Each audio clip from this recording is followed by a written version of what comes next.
이지요. 오늘은 45절, 또 오늘도 한 구절 말씀을 같이 한번 읽겠습니다. 시작. 이에 제자들에게 오사 이르시되 이제는 자고 쉬라. 보라, 때가 가까이 왔으니 인자가 죄인의 손에 팔리느니라. 아멘. 주변 사람들을 보고 답답해 한 적이 있으십니까? 나는 정신을 바짝 차리고 있는데 옆 사람은 도대체 무슨 생각을 하는지 조심스럽지 못한 행동과 말을 하기 때문에 참 속이 상한 적이 있으십니까? 나는 열심히 일하고 있는데 옆 사람은 빈둥대며 대충 시간만 때우는 것 같아서 그래서 화가 난 적이 있습니까? 나는 열심히 예배하며 은혜 받는데 옆 사람은 졸며 자며 예배하여 짜증난 적이 혹시 있으십니까? 우리 예수님도 그런 적이 있었어요. 그것도 바로 제자들 때문에 그러신 적이 많으셨어요. 예수님의 제자들은 영생을 얻고 싶었고 이 땅에서 무언가 좀 의미 있고 중요한 일을 해보겠다고 주님을 따르기 시작했는데 그들은 어리석은 질문을 일삼습니다. 예수님의 생각과는 전혀 다른 질문을 하고 상반되는 요구를 할 때가 자주 있어요. 그들은 예수님이 고민하여 죽게 될 지경에 이르렀을 때도 그들은 몰라줍니다. 보는 우리도 답답할 터인데 그것을 곁에서 느끼는 예수님은 얼마나 더 답답하셨을까? 여러분, 그 이유는 무엇이겠습니까? 그것은 다름 아니라 이기주의 때문이에요. 이기주의. 제가 싫어하는 그 이기와 욕심 때문이에요. 이것을 간파한 임마누엘 칸트는 이기주의라는 논문에서 이렇게 말합니다. 이기주의가 모든 것의 불행이다. 저도 그렇게 생각을 해요. 이기주의가 모든 것의 불행이다. 사람들 사이가 왜 연결되지 않는가? 왜 사람들이 자꾸 뿔뿔이 흩어지게 되는가? 이기주의 때문이라 그렇게 얘기를 합니다. 그러면서 칸트는 세 가지 이기주의가 있다고 얘기를 해요. 첫째는 논리적 이기주의입니다. 논리적 이기주의. 이게 뭐 그렇다고 해서 논리가 잘 맞느냐? 그건 아니에요. 자기 논리. 다시 말해서 모든 사람들이 자기 생각에 사로잡혀 산다는 거예요. 그 논리적 이기주의는 자기 판단이 항상 옳다고 생각하는 거예요. 내 생각과 판단이 옳아요. 다른 사람은 다 틀렸어요. 이런 사람 옆에 살아본 적이 있으십니까? 정말 가까이 하기 싫죠. 무슨 얘기를 해도 자기 생각만 옳아요.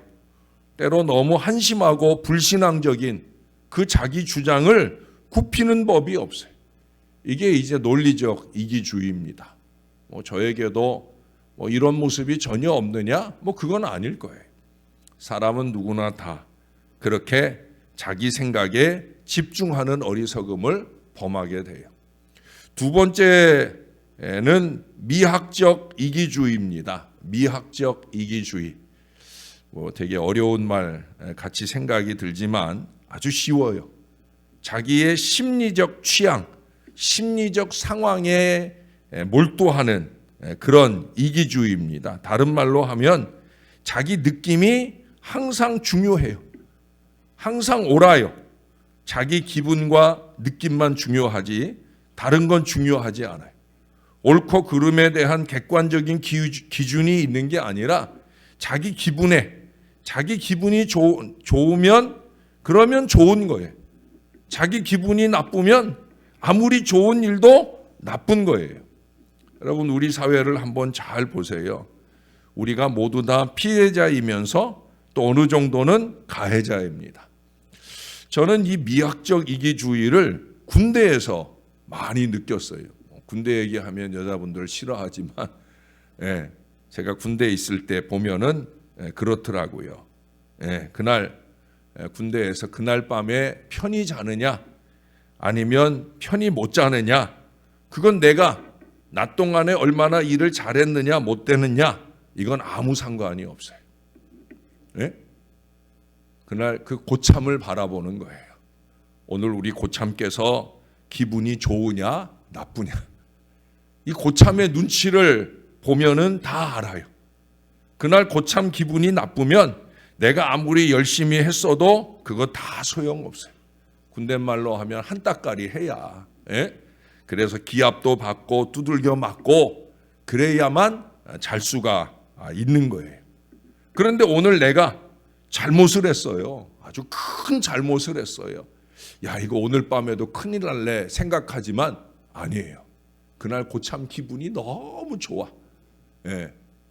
제가 군대 생활할 때는 그 일종이라는 게 뭐냐면 이 쌀이라든지 먹는 거 책임지는 그 일종 고참의 그 기분이 중요해요. 왜냐하면 그분이 제가 거기 부대 이렇게 전입해서 갔을 때, 전출해서 갔을 때 그분이 제일 고참인데 그분 기분이 좋으면 우리는 다 좋은 거예요. 근데 이분이 언제 기분이 제일 좋나? 쌀 보급받을 때. 쌀 보급받을 때 왜 좋는가? 좋은가? 예, 그날 쌀 보급받으면 그거 뒤로 팔아먹거든요. 많이 팔아먹어. 그래가지고 그날은 돈이 많아. 주머니 돈이 많고 그 많은 돈 가지고 술도 한 잔 막 먹고 기분이 좋아가지고 들어와. 그러니까 그날은 우리도 다 좋은 날이야. 예? 그 돈 가지고 때로는 간식도 사오고 자기 기분 좋으니까 그날은 밑에서 시끄럽고 이런 거 싫어. 그러니까 야 빨리 자, 빨리 자. 예. 그래서 우리는 그날을 기다려요. 그 고참 기분이 가장 좋아지는 그날을 기다려요. 그날이 편한 날이에요. 아무리 법적으로 중요한 일을 해야 돼도 그런 거 다 필요 없고 그날은 노는 날이 되는 거예요. 이게 이제 미학적 이기주의의 가장 전형입니다. 마지막으로 도덕적 이기주의가 있어요. 이것은 자신이 도덕의 기준이 되는 거예요. 근데 그 기준이 일정하지 않아. 내게 손해가 되면 그건 나쁜 것이에요. 내게 유익이 되면 그것은 좋은 거예요. 왜 우리 요즘 사회에 그런 말 많이 하죠. 내가 하면 사랑이고 남이 하면 불륜이다. 이게 바로 도덕적 이기주의. 도덕적 가치관이 내가 하느냐 안 하느냐에 따라 달라. 내가 하는 거면은 그건 좋은 거고 잘하는 거고, 내가 안 하는 거면 그건 나쁜 거고 문제가 있는 거다라는 생각을 해요. 세상 사람들은 그렇다 치고 교회 안에도 이런 철학을 가진 사람들이 얼마나 많은지 몰라요. 성경에서 말씀하는 교제가 뭔지를 모르는 거죠. 성경에서의 교제는 어떤 것인가? 다른 사람의 독특성을 인정해 준 채로 연결되는 거예요. 예? 오늘 본문에도 보면 제자들이 참 한심하거든요. 근데 오늘 본문 다음에 보세요. 일어나자 함께 가자. 일어나자 함께 가자. 이게 예수님이 함께 하시는 방법이라는 거예요. 참 한심하고 보잘것없는 인생들이지만 예수님은 그들을 이끌고 함께 가시려 하는 거예요. 저도 그렇고 우리 모두가 다 이 인간관계를 좀 배울 수 있어야 되는데 우리는 잘 그러지 못한다는 거예요. 저 사람 나하고 다르네. 기도하는 방법이 다르네. 성경 보는 관점이 다르네. 모든 것이 나하고 달라. 목회 철학도 다르고 다 달라. 근데 그 달라라고 하는 말이 틀려라는 관점으로 발전하게 되어진다는 거예요. 기준이 자기다 보니까 자기랑 다르면 나랑 다르다라고 말하지 않고 저 사람은 틀리다라고 말하는 이 어리석음이 저에게도 여러분들에게도 있다는 거예요. 너는 너의 길을 가라. 나는 나의 길을 가겠다라는 결론에 이르게 되어진다는 거예요. 그래서 얼마나 많은 인간관계가 단절이 되는지 몰라요. 그 다음은 야, 저 사람 어떻게 나하고 저렇게 똑같을까? 예배 시간에 조는 것까지 똑같네. 그러면 어떻게 돼요? 그러면 동지가 되는 거예요. 동변상련을 나눌 수 있으면 이게 좋은 쪽이든 부정적인 거든 같은 것을 발견하게 되면 그러면 같은 길을 가는 거예요.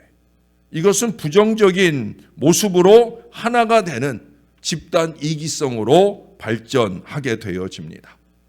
자기들을 위하시는 목자 예수님의 마음은 아랑곳하지 않아요. 오늘 본문의 시작은 뭡니까? 이에 제자들에게 오사 이르시되 이제는 자고 쉬라. 그건 무슨 얘기예요? 자고 있다는 거예요. 예? 예수님은 고민하여 죽을 지경인 그 목자의 마음은 전혀 헤아리지 않고 자기들 상태에 따라 자기들 기분에 따라 패거리 문화를 따라 그렇게 행동하고 그렇게 졸며 자더라는 거예요. 여러분, 우리가 앞서서 본 대로 예수님은 고난을 앞에 두고 답답한 심정을 하나님 아버지께 피땀 흘려가며 호소하잖아요. 그런데 지금 조금 떨어진 곳에 제자들은 잠을 자고 있어요. 예수님이 그들을 보고 말씀하셨어요. 그 앞에 40절에 가보시면 제자들에게 오셔서 말씀하잖아요. 너희가 나와 함께 1시간도 깨어 있을 수 없더냐. 시험에 들지 않게 깨어 기도하라. 마음에는 원이로되 육신이 약하도다. 지금 예수님은 나를 위해 기도 좀 해다고 하는 이 부탁은 애저에게 포기했어요. 너희들 자신의 시험에 들지 않게 너희들 자신만을 위해서라도 좀 기도해라. 예? 그 약한 육신 따라가지 말라는 거예요. 예수님이 3번이나 기도하시는 동안 제자들은 여전히 자고 있어요. 자는 사람은 늘 잡니다. 계속 잡니다. 정말 신기할 정도로 늘 잡니다. 이 제자들이 그런 모습이에요. 여러분, 깨어 있으라는 이 말씀을 지금만 하시는 게 아니거든요. 앞에 누가복음 21장 36절에도 보면 예수님께서 종종 깨어 있을 것을 얼마나 강조하고 가르쳤는지 몰라요. 아마도 제자들이 이렇게 자는 것 때문에 그들이 시험으로 올 때 결국은 이길 수 없는 거예요. 여러분, 졸며 자는 사람은 파수꾼이 될 수 없어요. 그렇잖아요. 성을 지키는 파수꾼이 졸며 자요. 그러면 그 성이 어떻게 되겠어요? 무너지죠. 가정이라는 성도, 교회라는 성도, 나라라는 성도 졸며 자는 사람은 못 지키는 거예요. 곁에 있는 사람이 아무리 그를 위해 기도해주고 애를 써도 졸며 자는 사람의 가정을 못 지켜요. 졸며 자는 사람의 교회를 못 지켜요. 예? 베드로는 그렇게 호언장담했지만은 3번이나 예수님 모른다고 부인하잖아요. 졸며 자는 사람은 그렇게 시험에 빠지고 무너지게 되는 거예요. 오늘 본문에 보니까 그런 중에 예수님은 때를 아셔요. 3번이나 연거푸 제자들에게 깨어 기도할 것을 요구하시던 그 예수님이 포기하시는 듯한 그런 말씀을 하시잖아요. 이제는 자고 쉬어라. 근데 중요한 말씀이 덧붙여지죠. 때가 가까웠으니. 때가 가까웠으니. 여러분, 지금 예수님이 제자들을 포기하시는 건 아니에요. 다만 예수님의 때를 아시고 그 때를 준비하시는 거예요. 고난의 때가 되었음을 아시는 거예요. 예수님을 팔려는 가룟 유다와 그 체포하려는 군인들이 오고 있다는 걸 예수님이 아시는 거예요. 제가 자주 때인가 뜻인가 능인가 항상 이것을 여쭈어야 된다 말씀을 드리잖아요. 뜻에 대한 얘기는 어제 저녁에 예수님 뜻대로 하나님 뜻대로. 근데 뜻만 중요한 게 아니라 때를 분별할 줄 알아요. 지금이 말할 때인가? 지금이 행동할 때인가? 때를 알아야 된다는 거예요. 예수님은 당신의 때를 아셨어요. 사람들에게 나타나야 할 때를 아셨어요. 가나의 혼인잔치에서는 아직 때가 되지 않았다라고 말씀하신 적도 있어요. 예수님은 때가 되어서야 예루살렘을 올라가십니다. 때가 되기 전에는 체포하지도 않으시지만 이제 때가 되었을 때, 영광의 때가 되었을 때 예루살렘에 올라가셔요. 십자가를 질 때가 되었고 이제 3일 만에 부활할 때에 또한 부활하시는 우리 예수님을 보게 되어집니다. 주님의 때가 되었어요. 주님의 때에 가장 먼저 활동하는 것은 안타깝게도 죄인들입니다. 언제나 죄인들이 제일 먼저 설치죠. 여기도 보세요. 예수님이 때가 가까이 왔으니 하고 난 다음에 뭐라고 그래요? 자고 쉬라 하고 나서 보라 때가 가까이 왔으니 인자가 죄인의 손에 팔리느니라. 인자가 죄인의 손에 팔리느니라. 예수님은 죄가 없으신 분입니다. 그런데도 죄인들에게 고난을 받으십니다. 가룟 유다가 예수님을 배반했어요. 은 30에 예수님을 대제사장에게 팔았습니다. 그리고 가증스럽게도 예수님께 와서 안녕하시냐고 그렇게 인사하며 입을 맞추는 얘기가 그 뒤에 47절 이하에 이어지고 있어요. 우리가 수요일 저녁에 상고했잖아요. 예수님이 다 아시면서도 예수님은 그걸 받아주셔요. 예수님과 가장 가까운 제자에게 지금 배신을 당하는 거예요. 내 앞에서 헤헤거리고 웃고 날 도와주는 것처럼 하지만 뒤에서 이렇게 호박씨를 까는 이 유다, 이 죄인을 받아주셔요. 예수님이 죄가 있어서? 아니에요. 죄가 없지만 죄인의 손을, 예수님을 파는 죄인의 손에 기꺼이 넘어가 주셔요. 제자라는 타이틀이 중요한 게 아니에요, 여러분. 예수님은 가룟 유다를 여러 모양으로 말씀하신 걸 우리가 수요일 날 봤잖아요. 수요일 날 본 것 중에 우리가 하나를 놓쳤는데 그게 바로 오늘 말씀에 죄인이라고 하는 말씀을 하셔요. 죄인. 멸망의 자식이기도 하고 사탄에게 그 마음을 빼앗긴 사람이기도 하다고 예수님 말씀하셨는데 오늘 또 한 가지를 얘기해요. 죄인이라고. 예수님은 사람들에게 넘겨집니다.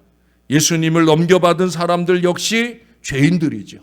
그들의 손에는 칼과 몽치가 들려있는 그런 가운데 예수님께 해를 가하기 위해서 그들은 가까이 옵니다. 그들이 예수님 때리고 예수님 아프게 할 거예요. 다 죄인들입니다. 그러나 오늘 예수님은 담담하게 그리고 당당하게 그 고난의 길을 가셨어요. 어제 저녁에도 얘기했잖아요. 그들 때문이 아니라는 거예요. 예수님 자신이 그 길을 가고자 하셨기 때문에 무엇보다도 저와 여러분, 우리들 때문에, 나 때문에 그렇게 예수님은 고난의 길을 가셔요. 누구를 원망하지 않으십니다. 그들을 억지로 교정하려고 애쓰지도 않아요. 그 죄인이 다가올 때, 입 맞출 때 기꺼이 받아주시고 입을 맞춰주시더라는 거예요. 이것은 저에게 참 충격이었어요.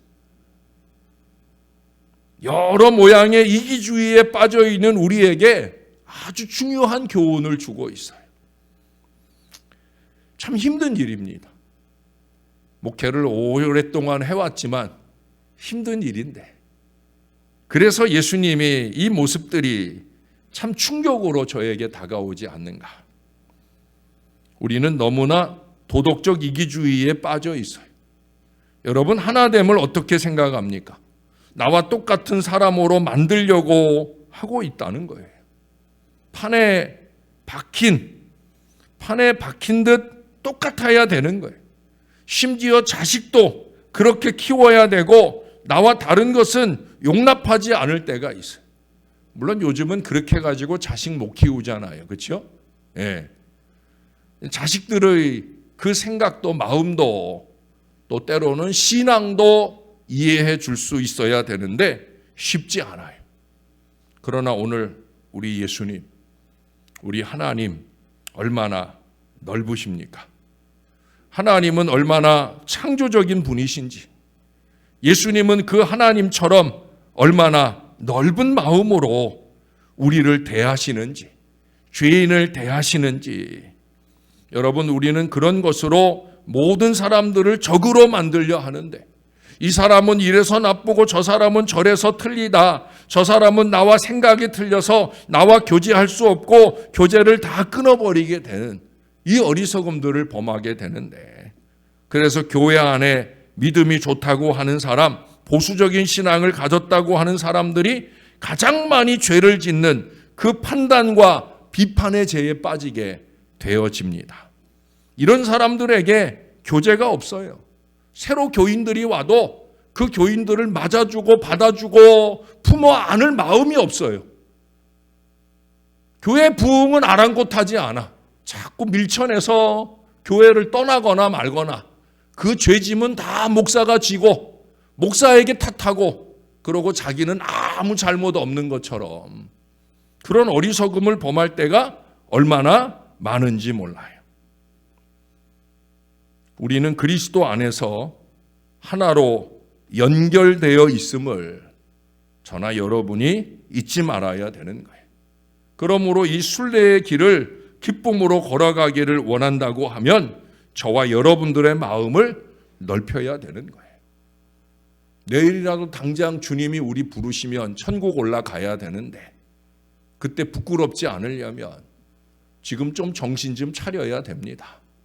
정신 바짝 차리고 주님이 원하는 마음으로 우리의 마음을 조금 더 넓히면서 조금 더 한 사람 한 사람 품어갈 수 있는 그 은혜가 필요하다는 거예요. 제가 수요일 저녁에 그런 얘기 했잖아요. 올해 들어서 우리 교회가 부흥의 원년을 만들어가기 좋은 분위기 가운데 하나는 뭐냐? 새로 오는 교인들에게 교인들이 잘해주고 있다는 거예요. 전 모든 교인들이 다 그랬으면 좋겠어요. 왜? 그러지 않고는 교회가 부흥할 수 없어요. 전도를 아무리 많이 해오고 그 전도해온 사람들이 건강한 신앙으로 교회를 잘 섬기면 뭐합니까? 자꾸 쪼아서 내보내는 사람이 있으면 이거 소용없는 일을 하고 있는 거예요. 근데 올해는 너나 없이 우리 새로운 가족들, 복덩이들에게 좋은 마음들을 더하고 있어서 저는 많이 기대가 되어집니다. 물론 저에게도 이게 참 큰 숙제가 아닐 수 없어요. 저는 보수적인 교단에서 쭉 자랐습니다. 저는 특별히 조용히 기도하는 것을 좋아했었어요. 그래서 과거에 뜨겁게 소리치며 기도하는 사람들을 보면 반감이 생기고 싫어했어요. 그런데 제가 신학을 공부하는 동안에 이게 얼마나 큰 죄인가를 깨달았어요. 내가 얼마나 참 무지하고 어리석었나. 그래서 일부러 제가 그 신학을 공부하는 동안에 훈련을 했어요. 훈련. 어떤 훈련을 했나? 크게 부르짖고 기도하는 훈련을 했어요. 장로교회에서 자라온 제가 늘 조용히 기도하던 제가 제 자신을 바꿔가기 위해 나를 위해서가 아니라 큰 소리로 외쳐 기도하는 그 사람들을 받아들이기 위해서 나도 그렇게 미친 듯이 기도하는 그 훈련을 했어요. 그게 이제 저에겐 익숙해요. 그래서 때를 알게 하시는 거예요. 아, 지금은 소리쳐 기도할 때 그때는 저는 제 큰 목소리로 모든 정성을 다해 부르짖고 기도해요. 그러나 조용히 기도해야 할 때, 그럴 땐 또 조용하지만 깊이 기도하는 그런 자리에 있기를 소원합니다. 그래서 하나님이 저에게 주시는 은혜가 뭐냐면 새벽교인들, 여러 교단에서 신앙하는 다양한 자리에서 자라온 새벽교인들을 품어 안을 수 있는 마음들을 주시더라는 거예요. 그래서 때로는 새벽교인들이 오셔가지고 방언으로 막 난리치고 기도해도 저에겐 그게 아무렇지도 않아. 그럴 수도 있지. 물론 그것 가지고 탁탁하고 말하는 사람이 있어요. 그런 사람은 늘 그렇게 사는 거예요. 그렇게 단절하고 그렇게 관계를 끊으며 살아가는 거예요. 그러나 우리는 그럴 수 없거든요. 좋은 교회, 건강한 교회, 넓은 교회가 되려고 하면 교회의 터만 넓은 게 아니라 누구라도 와서 머물 수 있는 넓은 교회가 되려고 하면 우리가 달라져야 되는 거예요. 다른 것은 다른 것이지 틀린 것이 아니라 제가 자주 말씀드리잖아요. 우리도 그렇게 주님처럼 나의 가야 할 정로는 분명히 지키지만 다른 사람은 판단하지 않고 인정해 줄 수 있는, 그렇다고 그 인정조차도 강요하지 않는 그런 좋은 교회의 그런 사람들이 될 수 있기를. 그래서 저와 여러분이 올 한 해는 우리의 그 넓은 터에 마음껏 와 머무는 사랑하는 우리 새 교인들로 통해서 놀라운 부흥의 역사가 일어나는 아름다운 교회가 될 수 있기를 우리의 구주 되시는 예수님 이름으로 간절히 축원합니다. 기도하겠습니다. 좋으신 하나님, 예수님과 함께 걸어가는 걸음이 참 많이 힘이 듭니다. 주님의 모습을 닮아간다는 게 얼마나 어려운지를 다시 한번 깨닫습니다. 나는 잘 신앙한다고, 난 잘 목회한다고 그렇게 자부하며 살아온 수십 년이지만 말씀 앞에 서면, 예수님 앞에 서면 한없이 쪼그라드는 나 자신의 모습을 보게 되어집니다. 죄인들도 품어 안으신 우리 예수님을 바라볼 때 우리는 얼마나 한심한지, 나의 이기와 욕심에 비하면 저 사람은 얼마나 바르게 신령하게 신앙생활 잘하는데, 그런데 그것을 틀리다고 무너뜨리려고 애를 쓰는 우리의 모습들을 돌아보면 우리 하나님께서 얼마나 한심히 여기실까. 아직도 황새되시는 우리 주님을 따라가기에는 너무 뱁새 같은 믿음으로 한결같이 살고 있는 건 아닌가. 하나님, 다시 한번 깨닫고 돌아봅니다.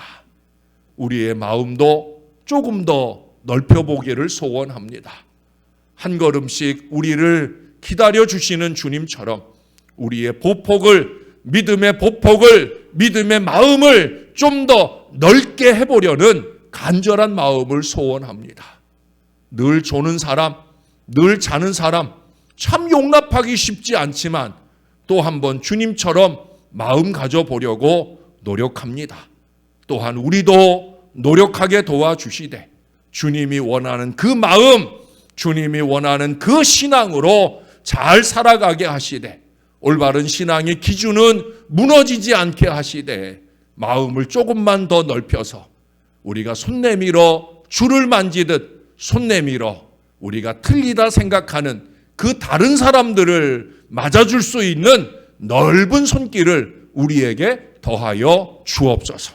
올해는 반드시 부흥의 원년을 이루어야 합니다. 그래서 다른 해보다 좀 더 빨리 공동체 전도를 오늘부터 시작하려고 합니다. 이제 부활절도 2주밖에 남지 않았고 부활절 이후에도 더 뜨겁게 전도 결실의 역사를 맺어야 하기에 주님 힘을 내보려고 합니다. 부족한 저희들 위해 성령의 충만을 주셔서 새로운 50년을 시작하는 올해 반드시 주님이 우리의 마음을 감동하신 부흥의 첫 해로 뜨겁게 맞을 수 있도록, 이것이 누구의 일이 아니라 나의 일, 나의 십자가인 것을 기억하고 열심내는 사람들로 오늘 모여들게 하시고 힘있게 주의 복음 전하고 교회 복음 전하는 오늘 하루가 되도록 축복해 주시옵소서. 이를 위해 주중에도 열심을 내서 이 전도용품을 만들기 위해 애쓰는 손길들도 많았습니다. 또 계속해서 그렇게 주중에나 주말에나 전도 결심을 꾸준히 이루어 갈 것입니다. 주님 칭찬해 주시고 어렵게 전도하여 이 교회의 신앙의 뿌리를 내리려는 사람들, 하나님 우리가 다 품어 안으며 그들이 우리 교회의 부흥의 복덩이인 것을 기억하고 그들과 함께 잘 신앙하게 도와 주시옵소서. 그렇게 주님이 영광을 받으시는 올 한 해, 축복된 한 해 꼭 되게 하실 줄로 믿습니다. 이 모든 일에 힘쓰고 애쓰는 주의 모든 자녀들을 격려해 주시고 축복해 주시옵소서. 감사드립니다. 예수님 이름으로 기도합니다. 아멘.